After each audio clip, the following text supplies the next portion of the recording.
Hola a todos, retomamos el curso de iniciación en astronomía y abandonamos, aunque sea momentáneamente, el asunto que nos ha venido tratando hasta ahora, que es el de la astronomía de posición, la mecánica celeste. Volveremos porque es un tema tan amplio y tan general que es inevitable volver de vez en cuando, pero vamos a ir viendo otros asuntos. Eh, Se me ocurre hablar este mes, por ejemplo, de contaminación lumínica, que es un problema, como sabemos, que afecta cada vez más a la observación, tanto a simple vista como a través de aparatos ópticos del cielo nocturno, sobre todo en medios, en ambientes urbanos. La contaminación lumínica se puede definir como el efecto pernicioso del exceso de iluminación artificial nocturna por parte como consecuencia de la actividad antrópica humana. Eh, esta contaminación tiene efecto no solo en la propia observación del cielo por la noche, sino también tiene consecuencias a nivel ambiental, a nivel ecológico, como veremos en su momento. Eh, en una noche oscura y despejada, sin luna, si careciéramos de contaminación lumínica, si estuviéramos en un cielo totalmente despejado, lejos de la civilización, me estoy imaginando, por ejemplo, una isla desierta del Pacífico, pues en condiciones óptimas, si tuviéramos un SEIN perfecto y una transparencia de la atmósfera ideal, pues podríamos ver con una vista normal entre 4.000 y 6.000 estrellas. Eh, y son las que veían en las antiguas civilizaciones antes que irrumpiera la civilización urbanita, ¿verdad? Donde se han ido concentrando los focos, las luminarias, los focos de luz, pues los griegos, los caldeos, los sumerios, las culturas que inventaron la astronomía, pues aquellos astrónomos que carecían, sin embargo, de telescopios y de aparatos tecnológicos, con su simple vista eran capaces de ver cosas que ahora desde las ciudades somos incapaces de apreciar. Tendremos suerte si vemos en una noche en una ciudad pequeña, yo estoy hablando de León, una ciudad pequeñita al noroeste de España, y a pesar de que no es una ciudad muy grande, pues el efecto de la contaminación lumínica es lo suficientemente intenso como para que seamos incapaces de ver más allá de, qué sé, un centenar de estrellas, solamente las más brillantes. Recordatorio de cómo se mide el brillo de las estrellas, el brillo aparente de las estrellas. Hablaremos más detenidamente en su momento, pero aunque sea a nivel intuitivo, todo el mundo tiene una idea perceptiva de lo que es el brillo de una estrella, ¿no? El brillo aparente. No hablamos del brillo real porque para hablar del brillo real tendríamos que equiparar la distancia a la que nos separa de los astros. Cuando vemos una estrella brillante, no sabemos si brilla mucho porque es intrínsecamente muy luminosa, es decir, porque es muy grande, muy brillante, aún tiene una temperatura superficial muy alta, o bien porque, sin embargo, es una estrella normalita, como el Sol, pero está muy cerca, o por ambas cosas. Y viceversa, si vemos una estrella muy débil, no sabemos si es débil porque es intrínsecamente débil, muy pequeñita, o bien es una estrella muy brillante intrínsecamente, pero la vemos débil porque está muy lejos. El ejemplo que se suele poner para explicar esto es Deneb, la cola del cisne, y Vega, ¿no? Que más o menos a simple vista brillan parecido, no lo mismo, pero muy parecido. Sin embargo, Deneb está, yo creo que son 400 veces más lejos de nosotros que Vega. Si brillan aparentemente lo mismo es porque Vega está mucho más cerca de nosotros, a pesar de ser más pequeña, más fría, menos luminosa intrínsecamente hablando, que Deneb. Las vemos con igual brillo aparente porque están a una distancia tal que la, la gran distancia que nos separa a Deneb se compensa por su gran brillo, luminosidad intrínseca. En cualquier caso, como decía, solo atendiendo a este concepto, a este intervalo de valores, pues podemos clasificar a las estrellas en cuanto a su brillo aparente por una escala que ya la inventó Hiparco hace siglos, una escala de magnitudes. Él hablaba solamente de estrellas de tres magnitudes, una primera, una segunda y una tercera magnitud. Esta clasificación ordinal, ahora mismo ese orden de magnitudes, primera, segunda, tercera, con el tiempo, para poder manejar estos datos de forma matemática o estadística, esa escala ordinal se transformó, esa escala cardinal se transformó, perdón, esa escala ordinal se transformó en cardinal, es decir, se habló de magnitud 1, 2, 3 con sus propios decimales, ¿no? Entonces tenía sentido hablar de magnitudes de 1,5, por ejemplo, de 2,5. Como vemos, en este sentido, pues la magnitud es inversamente proporcional al brillo, es decir, cuanto más brillante sea una estrella, menos magnitud tiene. Las estrellas más brillantes del cielo, las 6 o 7 más brillantes, tienen magnitudes cercanas a cero, incluso negativas, como lo tiene Sirio. Las estrellas más brillantes que las conocemos todos, ¿no? Pues Sirio, Vega, Capella, Dereb, Altair, Procyon. Bueno, esas estrellas tienen magnitudes cero o incluso negativas, o positivas, pero con valores muy bajos. Estrellas de segunda magnitud, que son las que forman de primera a segunda magnitud, que son las que forman los asterismos que reconocemos en las constelaciones, pues todas que tienen nombres propios. Tercera, cuarta, ya son estrellas que aparentemente ya son débiles, y más allá de la cuarta, quinta, es difícil ver estrellas de magnitud más allá de 4 o 5 desde un entorno urbano. Se pueden ver desde la montaña, desde si nos vamos al campo, y prácticamente nada más. Cuentan que algunos son capaces de ver en condiciones súper ideales el planeta Urano, incluso Neptuno. Se ha hablado de que tiene magnitud 6 y pico, entre 6 y 7, depende de su posición. Pero yo no lo he visto, o por lo menos igual lo ves, pero no lo reconoces entre el fondo de estrellas que tiene, porque son, como no tienen un tamaño aparente, pues no eres capaz de verlo. La capacidad visual humana yo creo que termina ahí, termina más o menos a ese nivel de magnitudes. Entonces, aquellos que estamos, entre comillas, confinados o condenados a hacer las observaciones astronómicas de un entorno urbano, pues estamos limitados a la cantidad de estrellas que podemos ver en una noche. Y por lo tanto solo vemos las estrellas más brillantes que forman las constelaciones, y muchas veces nos llama la atención ver al mismo espectro del cielo, el mismo asterismo, la misma constelación, desde entornos urbanos y desde entornos rurales, y nos llama la atención la gran cantidad de estrellas que forman las constelaciones, porque por ejemplo el Osa Mayor, el típico ejemplo, el asterismo principal, que está formado por 7 estrellas, claro, cuando lo miramos desde una montaña o desde una zona alejada de la ciudad, pues vemos las estrellas que están dentro del cazo de la osa o formando la parte de la cola,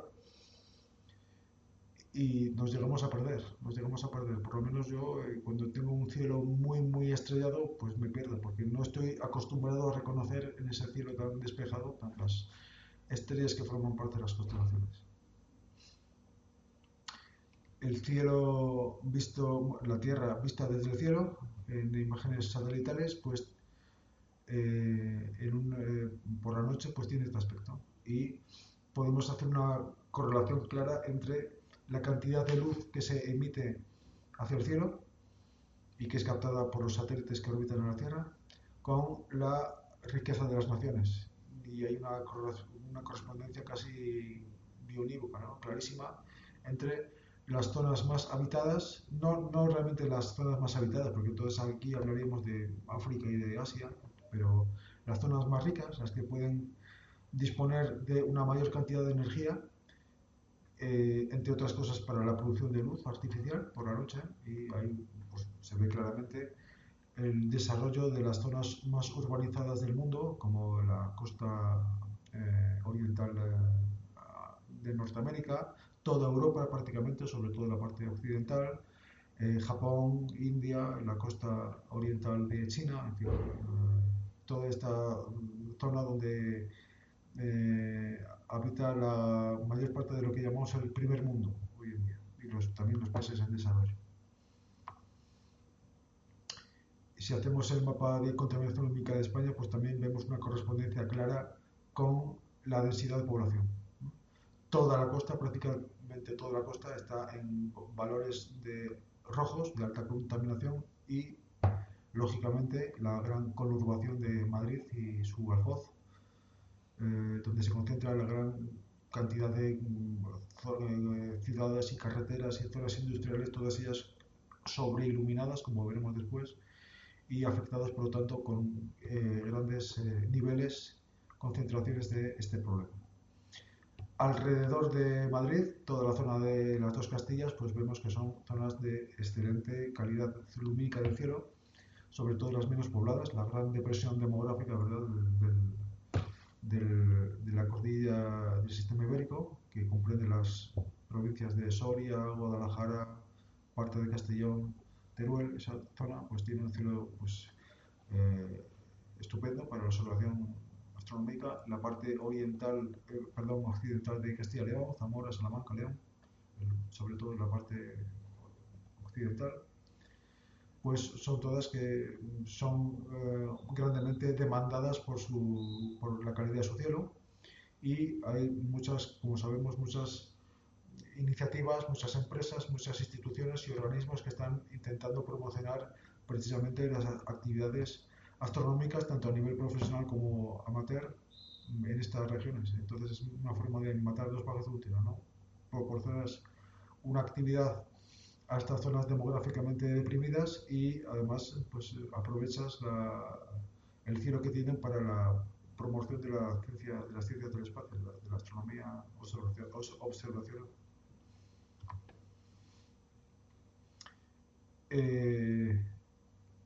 La proliferación en las ciudades de las zonas peatonales ha hecho que se hayan cometido históricamente durante los últimos 2 o 3 décadas barbaridades de este tipo, que es la sobreiluminación de estas zonas, en la idea falsa de que una mayor iluminación es una mejor iluminación, cuando muchas veces es justo lo contrario.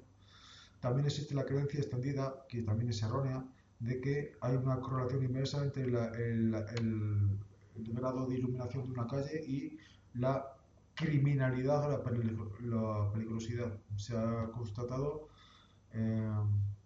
documentado estadísticamente, que esa correlación es espuria, no es cierta, ¿no? O por lo menos no es tan clara como podría ser. Hay estudios publicados en Estados Unidos que demuestran que no por mucho iluminar un barrio, una región de una ciudad, la criminalidad en ese punto del paisaje urbano va a disminuir. El caso peor nos lo encontramos cuando, además de un exceso de iluminación y iluminaciones, desde el punto de vista de la eficiencia energética, es totalmente inútil. Aquí vemos los típicos casos de los globos, un tipo de farola que antiguamente estaba muy extendida, hoy afortunadamente ya no tanto, porque se están retirando, que es precisamente el concepto de la anti-iluminación. Un globo, el chupachus famoso, es una luminaria que ilumina hacia todos los lados, excepto hacia donde tiene que iluminar, que es hacia abajo. Y lo vemos claramente en este ejemplo, en el cual la propia farola, el casquillo donde se va insertado la bombilla, proyecta su propia sombra en el centro, que es la zona precisamente menos iluminada, que es la que tenía que estar más iluminada, porque para eso están las farolas, para iluminar el suelo de las calles.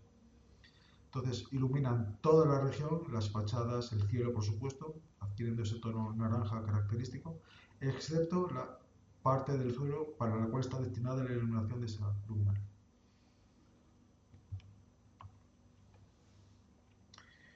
También se ha puesto muy de moda, por razones que desconozco, iluminar estructuras artificiales. Esto es una especie de depósito de chimenea de alguna industria. Y además de lo caro que es, tener ahí los focos halógenos iluminando esta cosa, que no sé lo que es, durante toda la noche.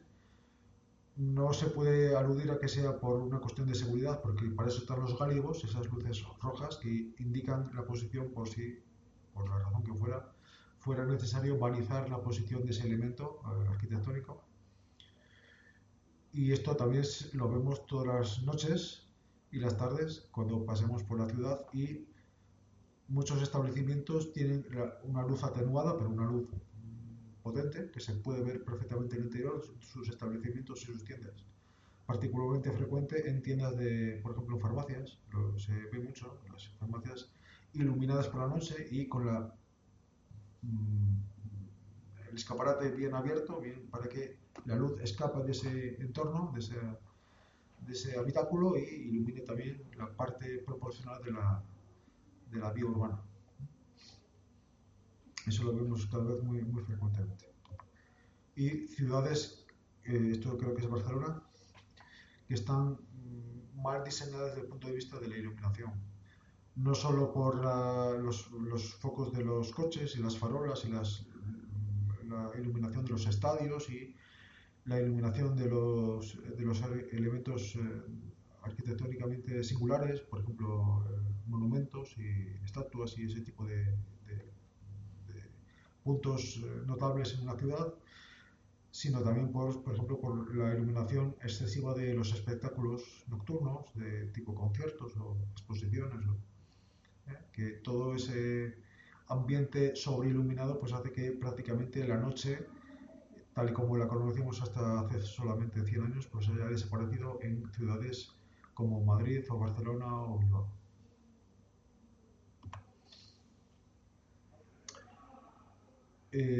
No se trata de iluminar poco, sino de iluminar correctamente, bien, con la misma cantidad de energía y por lo tanto de inversión de dinero gastado en la iluminación, se puede hacer una iluminación eficiente y que no altere, que no produzca una excesiva cantidad de contaminación lumínica. La contaminación lumínica en nuestro mundo es inevitable, porque la concentración poblacional en las ciudades, característica de Occidente y de Europa en particular, pues no tiene marcha atrás, eso es evidente. Pero eso no implica, no exige que la afición a la astronomía tenga que estar relegada como una especie de zoo, ¿verdad?, a un punto alejado de la ciudad, en la montaña, hacia donde podamos ir como si fuera una reserva india, los astrónomos aficionados, para ejercer nuestro derecho a ejercitar nuestra afición, ¿no?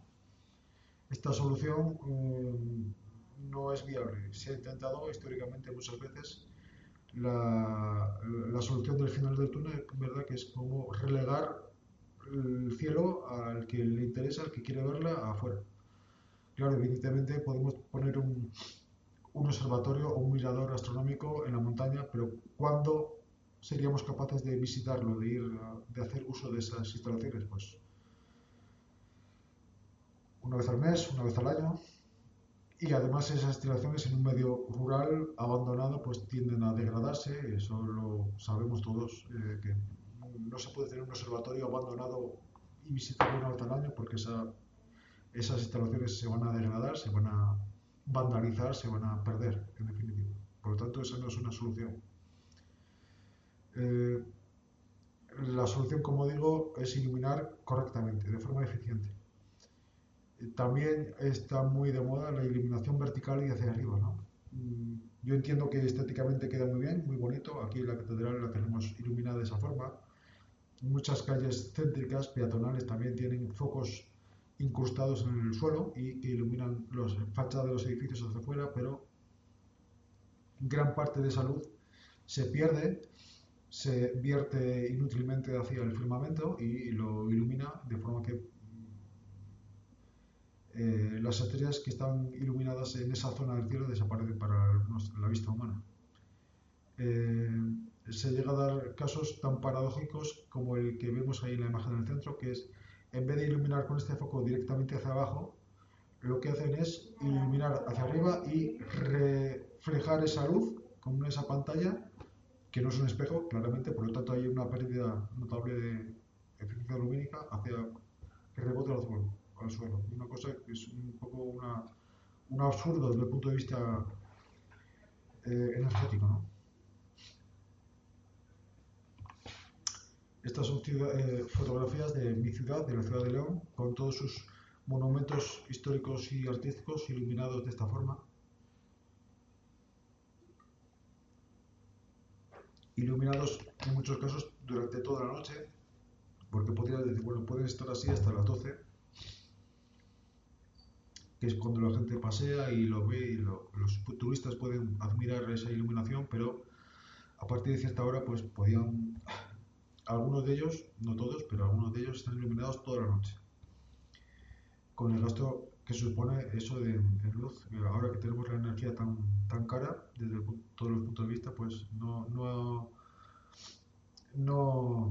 parece ser que este dispendio económico, que a fin de cuentas repercute en las arcas públicas, porque esto lo pagamos todos los ciudadanos, pues es una cantidad de energía derrochada inútilmente en la iluminación de un objeto que no está observando nadie. A las 4 de la mañana ya me dirán quién está paseando por la plaza de San Marcos para admirar la iluminación de esa fachada. Y también se iluminan las fuentes, como ven ahí, con luces de colores, y se iluminan cosas que no entiendo yo el interés que tiene en que ese objeto sea observable desde 80 kilómetros de distancia a esas horas. Muchas veces este tipo de carrera armamentística de a ver quién ilumina más, y me refiero por ejemplo a los casos de Vigo, que ya tiene fama mundial, y Madrid, que parece que tiene una competencia de ver quién ilumina más, no mejor, sino más sus calles, sobre todo en Navidades, ¿verdad? Pues es eso, es precisamente una especie de competición a nivel municipal, a escala política, en la cual yo quiero que mi pueblo o mi calle esté más iluminada que la del vecino. Y claro, el vecino lo ve y a su vez dobla la apuesta, y así una especie de carrera armamentística que no tiene fin. Solución que hemos inventado los astrónomos, o bien la que había comentado, que es irnos al monte, o bien tener aparatos más grandes y más caros y más difíciles de mantener y de encontrar y de construir. Esto es un telescopio claramente hecho por aficionados, pero tampoco es la solución, porque por muy buena tecnología óptica que tenga un aparato astronómico, al aumentar su diámetro estamos haciendo que capte más luz, no más luz de las estrellas, sino más luz en general. Hay técnicas especiales que permiten filtrar hasta cierto punto la iluminación incorrecta, digamos, la luz parásita que supone la contaminación lumínica, pero no hay ningún método 100% efectivo, lamentablemente. Por lo tanto, tampoco es una solución construir aparatos cada vez más difíciles de hacer, más caros y más complicados. Estos son los filtros famosos de contaminación lumínica que mejoran, en cierto sentido, esto lo controlan más los astrofotógrafos. Yo de astrofotografía no tengo mucha idea, pero aparentemente sí que tienen una cierta eficacia a la hora de controlar la cantidad de luz de fondo que llega a una imagen fotográfica, ¿no? Pero como vemos, siendo una luz que tiene varios componentes, varias longitudes de onda ahí mezcladas, es difícil filtrar aquello que yo quiero, sobre todo si el objeto que yo estoy fotografiando es de luz blanca, que es una mezcla de frecuencias, y la luz de fondo que quiero evitar también tiene una mezcla de frecuencias. Es prácticamente imposible captar una filtrando la otra, porque si tienen la misma naturaleza, el mismo espectro lumínico, es difícil de segregar una de la otra. Y como decíamos, pues la única solución que estamos encontrando los astrónomos aficionados es ir cada vez más lejos, con, la incomodidad que supone pues transportar equipos grandes y bueno, la imposibilidad de tener equipos estables, fijos en el campo. Este buen hombre lo que tiene que hacer es, siempre que quiere observar el cielo, es montar ese complejo equipo, observar y perder la mitad de la noche montando y desmontando su equipo, en vez de tener un equipo en posición fija, en un ambiente urbano, en su casa, en su finca de la ciudad, pues está obligado a hacer ese tipo de, de estrategias. Hablábamos antes de iluminación correcta e incorrecta. Hay un gradiente de calidad en cuanto a la disposición de los focos que forman parte de las luminarias, de las farolas. El caso peor es el de los globos. Afortunadamente cada vez se ven menos, pero siguen viéndose. Además, hay una cosa curiosa con estos globos porque no desaparecen, sino que se van moviendo. ¿A qué me refiero? Antes todas las ciudades estaban iluminadas con los chupachus, con los globos, ¿no? Como se vio que esta era una iluminación un poco eficaz, se fueron retirando, pero no se eliminaron, sino que se fueron distribuyendo hacia los extrarradios y después hacia el alfo de las ciudades y después hacia los pueblos. Es decir, ha habido como una especie de centrifugación, de la iluminación ineficiente desde el centro hacia la periferia de las ciudades y más allá hacia el resto de las provincias, de forma que ahora te los encuentras en los pueblos que antes tenían un cielo estupendo porque no tenían luz, pues ahora tienen un cielo muy pobre porque han comprado, digamos, la tecnología lumínica que hemos desechado en las ciudades. Y eso se comprueba muy frecuentemente, por lo menos aquí en el norte de España se ve con mucha frecuencia ese fenómeno. Aparte de la disposición del foco, pues tenemos que fijarnos dónde está ubicada la bombilla o el foco de iluminación dentro de la propia lámpara, de la luminaria. Cuanto más dentro esté, más incrustada, por así decir, dentro de la estructura, pues tanto mejor para nosotros, porque eso significa que el cono de luz que emite será más estrecho e ilumina una zona de suelo más reducida, con mayor intensidad, pero más reducida. Las farolas más ampliamente distribuidas por España son las llamadas de cabeza de cobra, que tienen no son las hay peores, como los globos, pero no son totalmente incorrectas en ese sentido, pero son francamente mejorables. No tanto por la luz que vierten, la cantidad de luz, sino por la calidad de la luz que vierten, porque es una luz muy blanquecina y por lo tanto cuanto más blanca, eso significa que mezcla una mayor cantidad de longitudes de onda diferentes y por lo tanto es más difícil de filtrar por medios artificiales. También nos tenemos que fijar en el ángulo de incidencia de la luz en el suelo. Cuanto más estrecho sea este ángulo, mejor para eso.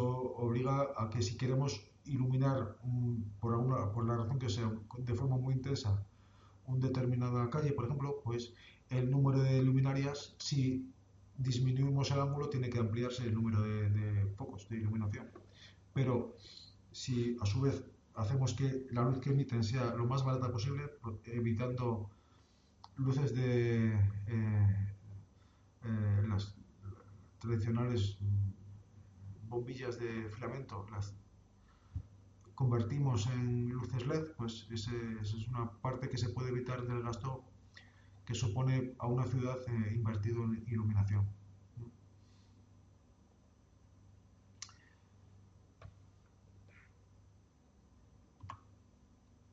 Otros ejemplos de luces más o menos correctamente ubicadas. Estas no son malas del todo, porque como vemos, la luminaria es perfectamente paralela al suelo y además la bombilla está bien metida dentro de la lámpara, por lo tanto el cono de luz es estrecho y esa es una forma aceptable de iluminar una calle.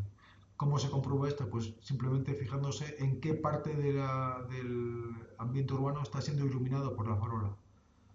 La calle o bien la calle y la fachada del edificio o del terreno que tiene alrededor. Si solamente veo la calle, es una iluminación correcta, que es lo que es necesario ver para la noche para poder andar y poder conducir y no tener accidentes. Eso es suficiente con que ilumine correctamente el suelo. No tengo por qué ver ni las fachadas, ni las casas del vecino, ni nada parecido.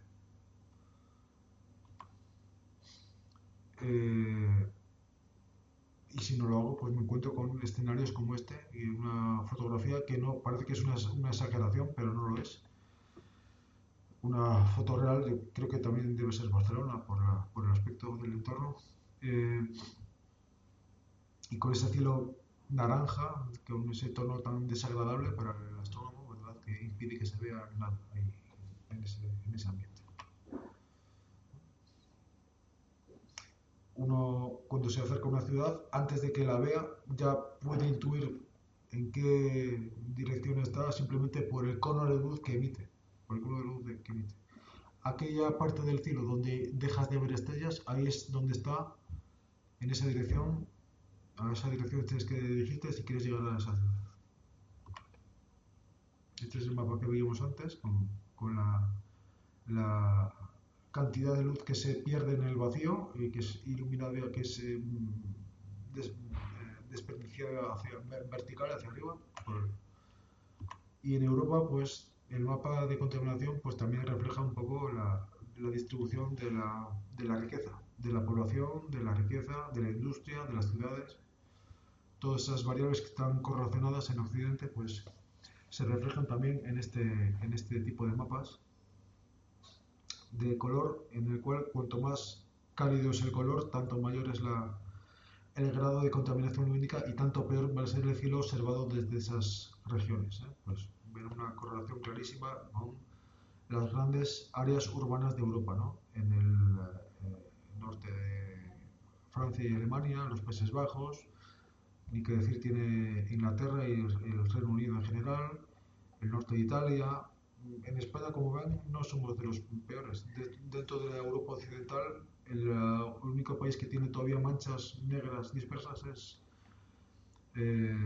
España. Algo bueno debería tener también la España vaciada, ¿no? La población. Que contrasta claramente la situación de la Europa occidental con la Europa oriental, ¿no?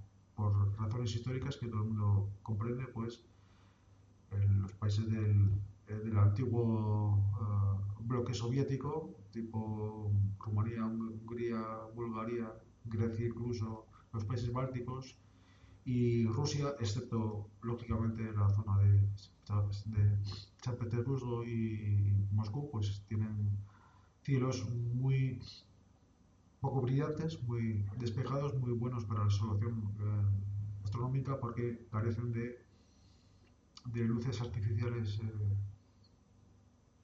por todo el horizonte. Y el mapa de España ya lo habíamos visto. Bueno, vamos a ver un poco consecuencias de esta contaminación. La más interesante y la más evidente para nosotros es la pérdida del cielo nocturno, ¿no? La pérdida de visión del cielo estrellado.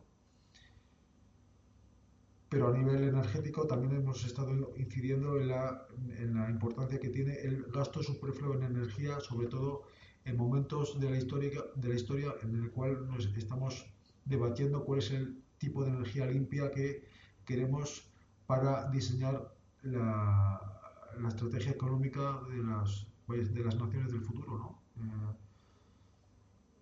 Si decimos que queremos tener emisiones cero para el año 2030, 2050, y la única forma que conocemos de obtener energía lumínica es mediante mediante el uso de energía fotovoltaica y de eólica, y prescindimos de la nuclear porque la nuclear para mucha gente no es una energía limpia, pues las cuentas no salen. las cuotas no son, o prescindimos de la luz nocturna, o iluminamos mejor, o tenemos que recurrir a el uso de las fuentes energéticas tradicionales. Me estoy refiriendo al consumo de combustibles fósiles. No queda más remedio. Derivado de esto, como consecuencia de lo anterior, pues tenemos una mayor generación de residuos. No me refiero al residuo de la luz propiamente dicha, sino a los residuos derivados del consumo desproporcionado de energía, sobre todo a las emisiones de carbono a la atmósfera. Otra cosa es que nos creamos que es el CO2 el causante del cambio climático. Ahí no me meto, pero vamos, que se entiende que hay una relación directa entre la causa que supone el consumo de energía para la producción de luz y la consecuencia que se deriva del consumo de esa energía. Como decíamos al principio, iluminar mucho no significa iluminar bien y a veces se produce el efecto justo al contrario, fenómenos de deslumbramiento. Las luces estas que han puesto que parpadean y brillan en los pasos de peatones, para que nos fijemos, muchos conductores, yo incluido, se quejan de que son tan brillantes porque quieren llamar mucho la atención que incluso deslumbran. Entonces provocan el efecto, te despistan, te extrañan que estén ahí esas luces, y si te fijas en la luz no te fijas en el potencial peatón que está pasando en esa. Por lo tanto, incluso llegan a tener el efecto opuesto al que persiguen. Y cuando uno está conduciendo por la carretera oscura y de repente se le encuentra un fogonazo de luz por el centro de una ciudad, pues se puede también deslumbrar y con las consecuencias de peligrosidad que de ello se derivan. Un efecto curioso y poco conocido, pero está bastante bien documentado en la literatura científica, es el efecto pernicioso que tiene la contaminación lumínica en la fauna nocturna. Muchos animales nocturnos han evolucionado lógicamente sin luz artificial, solo tenían como luminarias durante la noche el sol, la luna y las estrellas. Y muchos de ellos, como sabemos, las palomas y muchas aves son capaces de guiarse por las constelaciones para orientarse, o bien por la posición de la luz de la luna para saber hacia dónde dirigirse. En ese sentido, por ejemplo, las polillas que vemos dando vueltas a la bombilla por la noche, no es que les atraiga la luz, como se dice popularmente, es que se están desorientadas. Una polilla es un insecto que cuando vuela por la noche se orienta por la posición de la luna, por ejemplo, acostumbrándose a tenerla siempre al mismo ángulo. Entonces el insecto sabe que teniendo la luna, por ejemplo, a 90 grados de su dirección de movimiento, se dirige hacia donde quiere ir. Claro, la única forma que tiene una polilla de tener una bombilla a 90 grados es siempre dándole vueltas. Entonces la polilla se piensa que está yendo en dirección recta porque se piensa que la bombilla es la luna y no avanza porque esté siempre dando vueltas, está desorientada por esa. Entonces tiene también consecuencias a la hora tiene afección clara en la capacidad de orientación de la fauna nocturna y también de los seres vivos, plantas y animales que necesitan regular su metabolismo mediante ciclos circadianos de luz-noche. Si la noche desaparece para ellos, y además se ha comprobado también cómo afecta a muchas plantas que tienen alterados sus ciclos de floración y de germinación y de fructificación por estar en entornos urbanos, pues claro, evidentemente hay una afección ambiental de tipo ecológico muy clara en ese sentido. Esto es lo que deberíamos ver. Esto es la situación en la que nos encontramos en la mayor parte del territorio nacional ahora mismo, con una contaminación lumínica media, pero que todavía nos permite ver gran parte de las estrellas de las constelaciones, y en zonas fuertemente contaminadas, como el centro de las grandes ciudades, pues la contaminación lumínica es muy alta. Se reconoce porque vemos muy pocas estrellas y el fondo que tienen por detrás es de color ese naranja brillante, tan desagradable. Volvemos a poner ejemplos de casos de buena y mala iluminación. No se trata de iluminar poco, sino de iluminar mejor. Y el gradiente ambiental que podíamos establecer a la hora de clasificar o de categorizar una buena iluminación nocturna en las ciudades.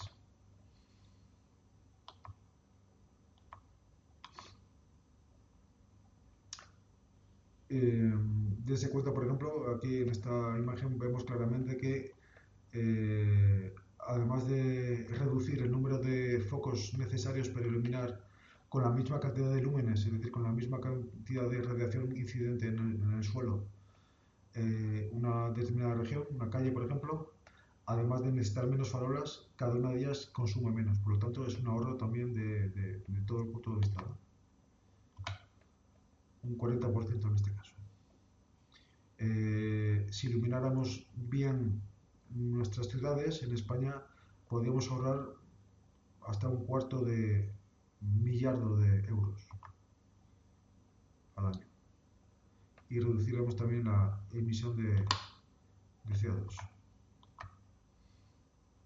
Más ejemplos de malas y buenas iluminaciones que han detectado los astrónomos aficionados en diversos ambientes urbanos de España. Esto creo que es en Santander.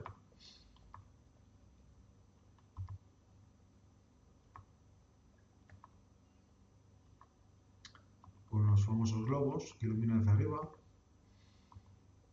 Esto, como digo, se mantiene casi a nivel anecdótico en algunos, sobre todo en centros, en cascos históricos, pero afortunadamente están siendo sustituidas por luces de mejor calidad. Asociado a esto hay también un fenómeno negativo que es el conocido como el efecto de la intrusión lumínica, que es, imagínense lo contento que está este vecino de este balcón con una luz ahí iluminando toda la noche, mucho más potente de cualquiera de las bombillas que tiene él en casa, y por muy bien que cierre las persianas y las cortinas en esa habitación, pues ahí seguramente no se puede dormir por la cantidad de luz que irrumpe artificialmente e involuntariamente en su finca, ¿no? En su domicilio. Es lo que se llama intrusión lumínica.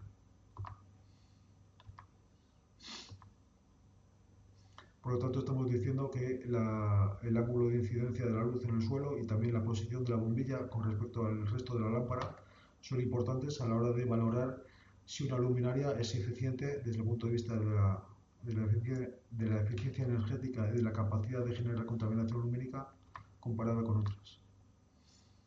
El peor caso, como estamos diciendo, es la iluminación vertical a partir de lámparas incrustadas en el suelo, que, como digo, es muy común verlas. Aquí tenemos el caso de la calle Ancha, que tiene este tipo de luces,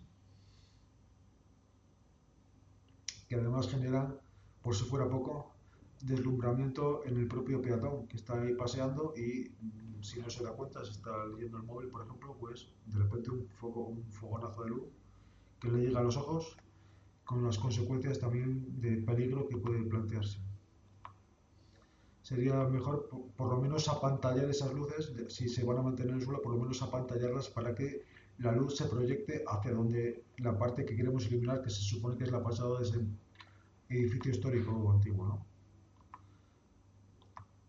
El caso que les había comentado de los globos que iluminan hacia todos los lados, excepto hacia donde tienen que iluminar, que es hacia abajo, provocando su propia sombra, y las iluminaciones verticales que tenemos ahora mismo en ciudades. Yo entiendo que un edificio, una catedral, una iglesia antigua, unas ruinas, pues se iluminen de esta forma, lo entiendo, pero que se ilumine un hotel, que es esto, o algo así, que tiene 20 años, pues no, tampoco se entiende mucho.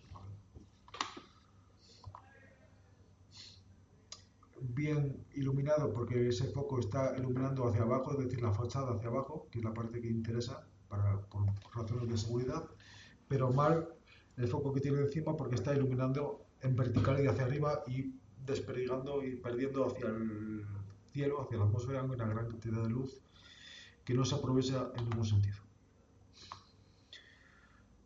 Como decíamos, también tiene sus peligros el exceso y una falta de una correcta iluminación en las carreteras. Y de hecho muchos accidentes, bueno, no muchos, algunos accidentes se podían haber evitado si la iluminación de la carretera hubiera sido de otra forma.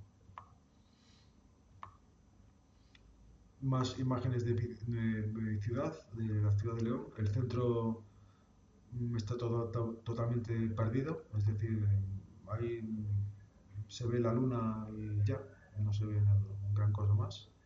Algún planeta, quizás, por el tipo de iluminación excesivo e incorrecto que tienen los edificios históricos. Este es el antiguo ayuntamiento, la Plaza Mayor, la Catedral, la calle Ancha, con sus focos, lo ven ahí, iluminando la fachada de la Diputación, incrustados en el suelo y iluminando hacia arriba, sin ningún tipo de apantallamiento ni de sistema que evite que el peatón que esté circulando por esa zona reciba esa gran cantidad de fotones en su retina.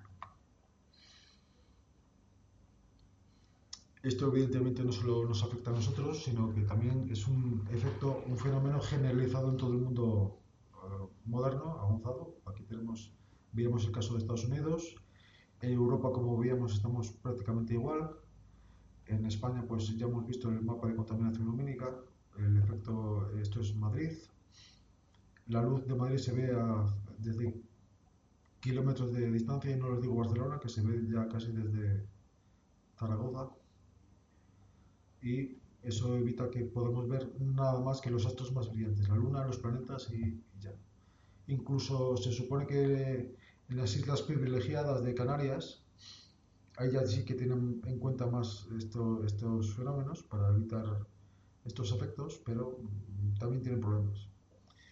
Y decíamos que acaban afectando también a la fauna, sobre todo a la fauna nocturna, a los insectos, sobre todo los insectos, a los animales que necesitan la luz de los astros para orientarse y para reproducirse y para regular sus ciclos de vida. Muchos peces también en las zonas costeras pues necesitan ver la luna llena para saber en qué fase, en qué momento de su ciclo reproductivo están, y claro, evidentemente pues eso acaba afectando a su capacidad a su eficacia biológica como organismos, como seres vivos. Pues bien, con este tema que yo creo que es importante hablar un poco de esto, porque no todo va a ser hablar de astronomía fundamental, pura y dura, pues también queremos hablar un poco en este curso de observación astronómica, tanto a simple vista como con aparatos ópticos, y yo he pensado que había sido interesante pues hablar un poco de este efecto negativo que estamos sufriendo los aficionados y que cada vez lamentablemente es más perjudicial, más intenso, más extendido y que tiene difícil solución. Si no cambian las políticas, las estrategias energéticas, sobre todo en ambientes urbanos, en el mundo, en el primer mundo, a escala global, pues yo auguro un futuro bastante negativo a el desarrollo de la actividad amateur astronómica a escala planetaria en los próximos años. Pues muchas gracias por escucharme. Nos veremos en el próximo tema, en la próxima lección del curso de astronomía.